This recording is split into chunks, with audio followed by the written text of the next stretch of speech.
ও বান্দা, তোর এত টেনশন কিসের রে?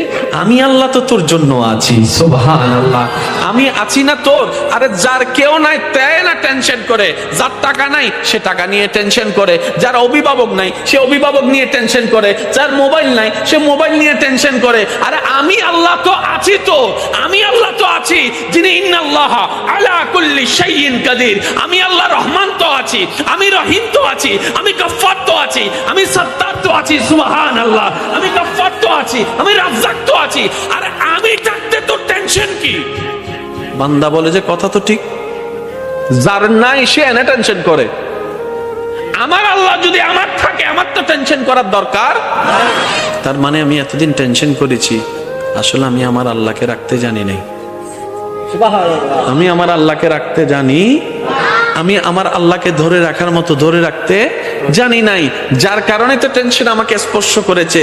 সেজন্য দেখবেন আল্লাহ ওয়ালা যারা হয়, মাথার উপর ছাদ নাই কিন্তু টেনশন ছাড়া মুখে হাসি আছে, পেটের মধ্যে খাবার নাই মুখের মধ্যে কিন্তু টেনশন ছাড়া হাসি আছে, যার উজ্জ্বল দৃষ্টান্ত এই পৃথিবীকে চাক্ষুষ ভাবে দেখিয়ে দিয়েছেন কারবালার ময়দানে ইমাম আলী মাকাম ইমাম হুসাইন রাদিয়াল্লাহু তাআলা। সুবহানাল্লাহ, পরিবার সবাই শত্রুদের তীরের ভিতরে ছিল, তলোয়ারের ভিতরে ছিল, কাফেলার মধ্যে খাবার নাই কিন্তু মুখে কোনো টেনশন নাই, পানি নাই কিন্তু মুখে কোনো টেনশন নাই, পরিবার শহীদ হচ্ছে মুখে কোনো টেনশন নাই।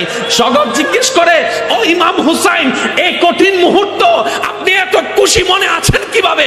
ইমাম হুসাইন উত্তর দেয়, আমার মাওলা তো আমার সাথে আছে, আমার টেনশন করার দরকার কি? বান্দারে, তোমার অন্তর যখন ব্যথিত হয়ে যায়, উপশম করার মতো কেউ থাকে না। দুঃখ ভুলার জন্য যখন তুমি তোমার আপনা মানুষের হাতটা ধরে দুঃখ ভুলার চেষ্টা করো, 2 দিন পরে দেখা যায় সে আপনা মানুষটাই অন্যের সাথে হাত মিলিয়ে তোমার সাথে প্রতারণা করে, তোমাকে ধোঁকা দেওয়ার চেষ্টা করে। কথা বলেন ঠিক কি না? বান্দারে, তুমি যখন অশ্রুসিক্ত নয়নে কান্না করতে থাকো, কার জন্য কি করেছি, কে আমার জন্য কি করেছে, সেই হিসাব মিলাতে মিলাতে বান্দা একবার দেখো না আমি রবের দিকে। সুবহানাল্লাহ, একবার তাকাও তোমার মনের চোখ দিয়ে আমি রবের দিকে।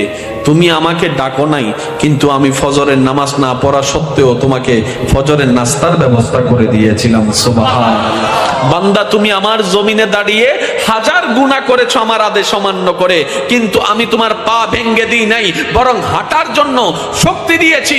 বান্দারে, তোমার প্রতিটা মুহূর্তে কেউ তোমার খেয়াল রাখে নাই, আমি রহমানের রহমত তোমার খেয়াল রেখেছে।